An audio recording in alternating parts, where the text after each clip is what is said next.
What is going on, everybody, and welcome to another video. Today we're checking out World War II Oversimplified Part 1. I've already done World War 1 and Cold War, I think, so yeah, these videos are really good. I've also done The Fallen of World War II, which was a pretty good video. So yeah, we already know a little bit about World War II, but let's get the oversimplified version. It's 1902. A young man by the name of Benito Mussolini moves from Italy to Switzerland to avoid military service. He gets big into socialism, working for trade unions, writing for socialist newspapers, advocating a violent overthrow of European monarchies, the whole shebang. This gets him in a bit of trouble with the Swiss police, so he gets arrested, sent back to Italy, set free, returns to Switzerland, is arrested again, goes back to Italy again, completes his military service after previously avoiding it, and then after a brief stint as an elementary school teacher, he finally returns to work as an avid socialist. His speeches and journalistic abilities made him famous among Italian socialists. He was anti-war, so when Italy colonized Libya in 1910, he rioted and got arrested. Then World War I came along, and once again he protested Italy's involvement. But then he thought, wait a minute, this war could bring about the social climate needed to overthrow European monarchies and bring about the socialist revolution everywhere. And suddenly he was pro-war. But his fellow socialists didn't like his new pro-war stance, so they kicked him out of the party. So then he said, you know what? I'm done with socialism. We need something new, not based on class divisions tearing us apart, but based on unity through nationality. We'll conquer the Mediterranean and reunite all Italian peoples just like the days of the Roman Empire. I'll call it fascismo, and it will guide the Italian nation to greatness. That's all well and good, Mr. Mussolini, but what kind of haircut am I giving you? Let's go with... Why is he standing up in the seat? Bold.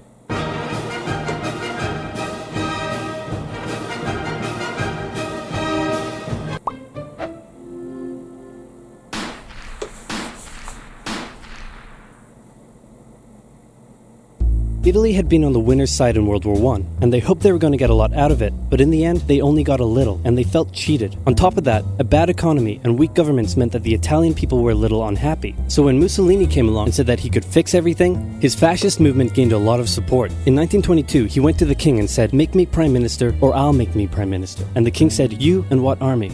This army.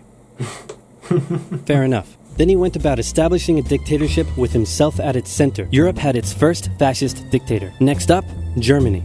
Germany had been on the loser's side, and they got absolutely wrecked by the Treaty of Versailles. They lost territory, had to demilitarize the Rhineland, had to reduce their army to just 100,000 men, couldn't have an air force, had to pay the Allies a huge amount of money that it didn't have, and a new rule was established that every Englishman withheld the right to walk into the center of Berlin, pick out any German they wanted, and spank the hell out of them. I made that last one up, but it helps you understand how all of this felt to Germans. On top of that, a bad economy and weak governments meant that when a small angry man with a silly mustache came along and said that he could fix everything, the German people loved it. Hitler had been a soldier during World War I, and he was crazy patriotic, and nobody was madder than him about Germany's humiliation. He helped start a new political party, and in 1923 attempted a march on Munich with his boys. And then he got arrested. But his popularity grew, and in 1933, the president made him chancellor. He believed he was Germany's great destined savior, and he went full megalomaniac, establishing a dictatorship with himself at its center. Europe had fascist dictator number 2.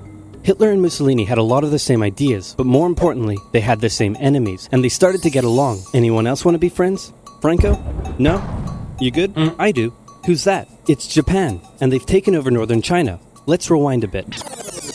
Japan had isolated itself from the rest of the world for over 200 years until the Americans showed up and said, you're going to trade with us and you're going to like it. Then the Western powers imposed a bunch of unequal treaties, meaning Japan's economy was bust. They also had no natural resources, so they decided to go get some. They went to war with China to gain a sphere of influence over Korea, and they took a bunch of China's stuff. But then the West said, hey, cut that out. And since Japan couldn't take on the West, they said, okay, I guess we'll just go home. Wait a minute, what are you doing? Taking advantage of a weakened China and setting up spheres of influence. But I was the one who weakened them. We know.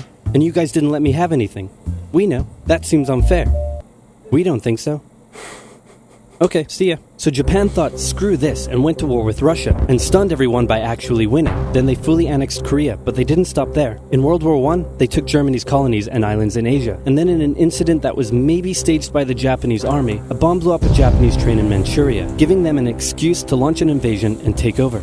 So here's the situation. Nazi Germany, Fascist Italy, and Japan all believe they're racially superior, all feel hostility towards the Allies, and all want to militarize and take over more stuff. And so they did. Let's start with Germany. Hitler hated the Treaty of Versailles, and now he was ready to begin undoing it. In complete violation of the treaty, the first Luftwaffe squadrons were set up, conscription was introduced, and he pimped up his army. The Allies did nothing. Then Hitler sent his army back into the demilitarized Rhineland, giving orders to immediately retreat if the Allies showed up. The Allies did nothing. With his military re-strengthened, he could now move on to step 2.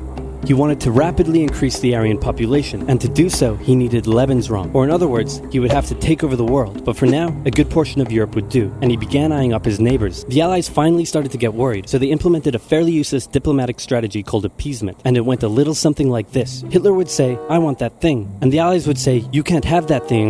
"Okay, you can have that thing, but no more." "I want that thing." And repeat.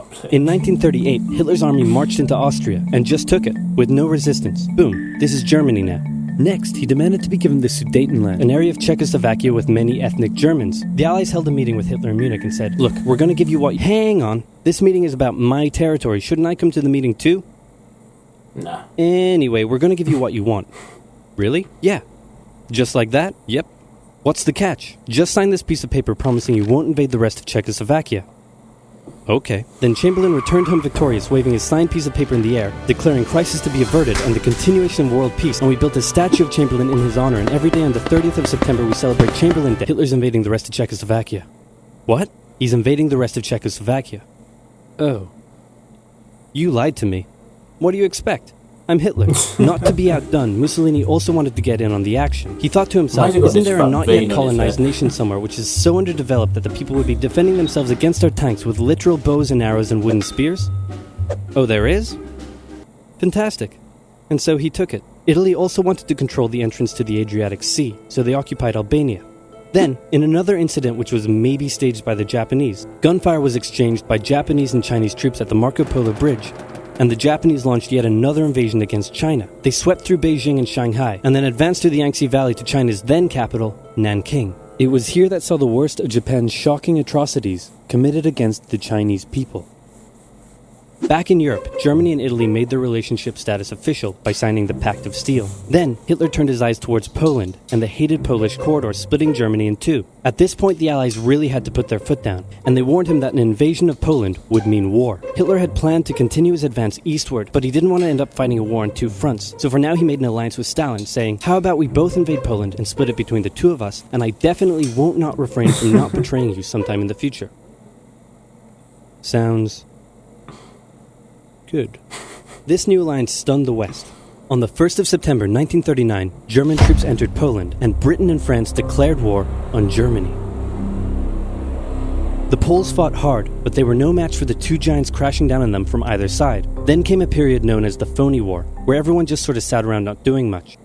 The French had launched a small invasion into the Saarland, but they maintained mostly defensive positions, and after a while decided to just turn around and call it a day. Speaking of France, the French were still super proud of their victory in World War I, and they hadn't really moved on from it. They still used horses, they dispatched messages by motorbike instead of using radio, orders from the commander-in-chief were usually pretty vague, and the troops were rarely inspected. They built a line of defenses along their German border, but didn't bother extending it all the way to the Channel, and they wouldn't launch artillery strikes against Germany out of fear of being retaliated against. In a war, they didn't want to attack the enemy. And at first the UK wasn't much better. Chamberlain still naively hoped that the war could be ended diplomatically. Instead of bombing raids, the RAF dropped propaganda leaflets over German cities, which one air marshal said likely did nothing but provide the continent with toilet paper for the duration of the war. They also only sent 200,000 men to France, while the French had mobilized millions. Both Britain and France wanted to avoid a repeat of the First World War, and so they wanted to keep the war as far from home as possible. So they turned their eyes north, towards Norway. Neutral Sweden was exporting iron ore to Germany through neutral Norway, so the Allies asked them if they could please stop exporting iron ore to Germany, but this request was refused. Then, the Soviet Union attacked Finland, so the Allies said, "How about we land troops in Norway and move them across Sweden to go help out your good pal Finland, and along the way maybe take control of all your arm fields?" But Norway and Sweden still said no. So the UK mined the waters around Norway to force any transport ships into international waters, and they also attacked a German tanker they found in the area. Hitler realized what the Allies were up to, and he quickly moved to secure his supply of iron ore. He launched an invasion through Denmark into Norway. The Allies rushed to land troops at key ports along the coast, but Germany had taken control of Norway's airfield, and their air superiority decided the fight. The Allies had to retreat. After this slightly embarrassing failure, Chamberlain resigned and was replaced with Winston Churchill, who had a slightly different approach to dealing with the Germans. Hitler's overall strategy was similar to Germany's First World War strategy. Attack France, defeat France, knocking out the UK in the process, then turn on the Soviet Union and win the war. During the phony war, the Allies had given Hitler time to prepare his forces. Now, he was ready to attack. The Allies had wanted to place troops in Belgium, but Belgium had refused, and in a move that surprised pretty much no one, Hitler launched an invasion to get around France's defenses. The Allies charged into Belgium at full speed to meet the German invasion head-on, and it looked like a repeat of the First World War was coming. But this time, Hitler had a trick up his sleeve. Blitzkrieg. As the Germans advanced, they sent thousands of refugees westward, slowing down the Allies. Then, to the south, the French had left the Ardennes, an area full of hills and forests, pretty underdefended because they thought it was naturally impenetrable. Well, the Germans were about to penetrate it with everything they had. They smashed 50 Wehrmacht divisions through and encircled the Allied armies at lightning speed. The best of the Allied forces were now trapped. The Germans squeezed in from all sides, taking out France's best armies and nearly wiping out the British too. But they managed to make a desperate last-minute escape at Dunkirk, with British civilian ships even making the perilous journey to bring their young men home. With most of the French forces depleted, the Germans breezed through, taking Paris, and France fell. What the Germans couldn't do in World War I, Hitler had done just like that.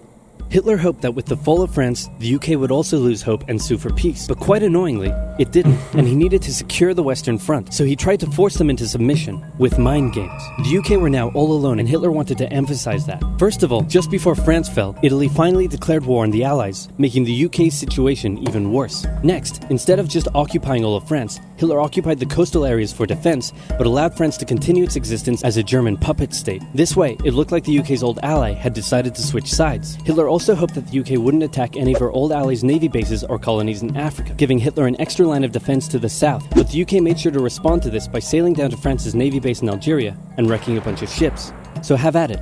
Hitler then began laying down plans for an invasion of Great Britain. Before German troops could land on British soil, he would first need air and naval superiority across the Channel. Waves of German bombers came, while the completely outnumbered RAF worked bravely around the clock in an attempt to quell the German attacks. At first, the Luftwaffe targeted British ports and coastal facilities. Then it attacked RAF bases, crippling the RAF's ability to defend the nation. And it looked like Hitler's Great British invasion was coming. But then, Churchill ordered a small, pretty insignificant bombing raid over Berlin. It didn't do much damage, but Hitler was furious, and he immediately ordered the Luftwaffe to refocus its attacks on civilian targets in London. Children were sent off to the countryside away from their parents to avoid danger, and frequent trips to air raid shelters became a daily occurrence. But British morale held firm. Smiling, knitting, lounging casually, these people have balls of steel. This refocusing on London also gave the RAF breathing space to reorganize, so Hitler kind of shot himself in the foot there.